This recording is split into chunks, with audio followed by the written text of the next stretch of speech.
Hi everyone, मैं प्रिया और अपने चैनल पर आप सभी का स्वागत करती हूँ। चलिए, लास्ट वीडियो में मैंने आपको बताया था कि महाभारत की तैयारियां हो चुकी थी और भीष्म पितामह सेनापति भी बन चुके थे, लेकिन भीष्म पितामह की कुछ शर्तें थी। वो मैंने लास्ट वीडियो में बहुत डिटेल से बताया है। आप जाए मेरे चैनल में और ज़रूर विजिट करें और देखें कि ऐसी भीष्म पितामह की युद्ध के पहले क्या ऐसी शर्तें थी। देखिए, आज हम आपको बताएंगे शल्य से छल कैसा हुआ था। देखिए, मद्र देश का जो शासक शल्य था, माद्री का भाई था, है ना? और अपने भांजे पांडवों के पक्ष में लड़ने के लिए वह भी अपनी बलसानी सेना लेकर कुरुक्षेत्र की ओर चल दिया था। समझिएगा बात को। कहते हैं कि वो भी पांडवों का साथ देने के लिए मतलब चल दिया था, लेकिन शल्य स्वयं एक बड़ा योद्धा था। इस समय दुर्योधन की दृष्टि भारतवर्ष के सभी राजाओं पर थी। प्यार से अथवा छल से वह अपनी ओर मिलाने के प्रयासों में जुटा था। जब उसे शल्य के विषय में ज्ञात हुआ कि उसे भी अपने पक्ष में करने का निश्चय किया, उसने कर्ण और शकुनि से विचार विमर्श कर अपने बहुत से राज कर्मचारी उस मार्ग की ओर रवाना रवाना कर दिए, जिस मार्ग से शल्य पांडवों की शिविर की ओर आ रहा था। मतलब जहाँ शल्य चल दिए थे पांडवों के लिए, तो दुर्योधन ने मतलब अपने उनको राज कर्मचारी को उस मार्ग की ओर रवाना कर दिया। इन कर्मचारियों ने वहां जाकर राजा शल्य और उनकी सेना को हर प्रकार की सुविधा प्रदान की। शल्य उन कर्मचारियों की सेवा से बहुत ज्यादा प्रसन्न हुआ। उसने सोचा कि मतलब ये सभी कर्मचारी उसके भांजे पांडवों द्वारा भेजे गए हैं, अतः इन्हें पुरस्कृत करना चाहिए। जब दुर्योधन को शल्य के विचार में पता चला तो फौरन ही शल्य के सामने प्रस्तुत हो गया और उसने बताया कि वह सेवक उसके हैं और मामा शल्य की सुविधा हेतु यह सभी प्रबंध उसकी ओर से किए गए हैं। यह सुनकर मतलब शल्य स्तब्ध रह गया। उसे फौरन एहसास हो गया कि दुर्योधन ने यह चाल उसे अपनी ओर मिलाने के उद्देश्य से चली है।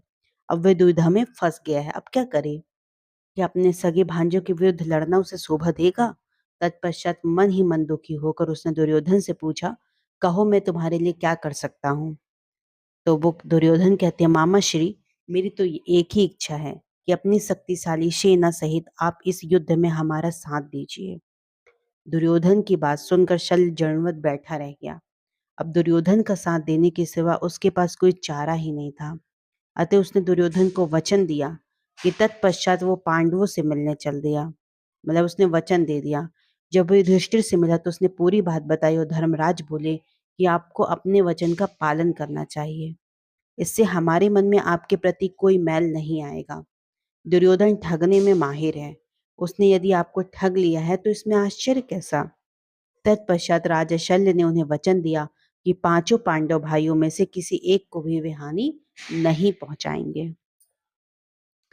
देखिए, तो ये तो इस तरह मतलब जो शल्य थे, जो माद्री के भाई थे, पांडवों के मामाश्री थे, तो उन्हें छल से अपने तरफ कर लिया गया था और शल्य ने फिर मतलब पांडवों को छोड़कर कौरवों की तरफ पक्ष से लड़ाई लड़ी थी। चलिए, तो ये बहुत मतलब एक घनिष्ठ संबंध जो था उसे उसने अपनी ओर कर लिया था। कहते हैं कि महाराजा मतलब महाभारत में जो महाराज शल्य थे, वो पांडवों के रिश्तेदार होते हुए भी कौरवों की तरफ से युद्ध किए थे। उनका सबसे बड़ा कारण यही था दुर्योधन और शकुनी की और कर्ण की सुझाव, है ना? आपस में विचार विमर्श करने के बाद उन्होंने ऐसे छल से उनको अपनी ओर कर लिया था। चलिए, तो वैसे अनजाने में ही कौरवों की खातिरदारी से प्रसन्न होकर उन्होंने वचन दिया था।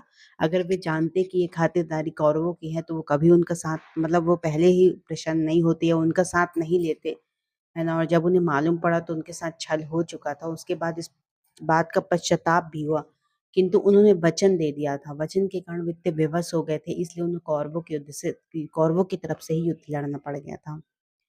चलिए, तो देखिए दोस्तों, मैंने आपको इसमें बताया, ये सब महाभारत का युद्ध होने के पहले की सारी बातें हैं, है ना? चलिए, तो दोस्तों मैंने आपको शल्य से छल बताया कि कैसे उन्होंने कौरवों ने छल किया।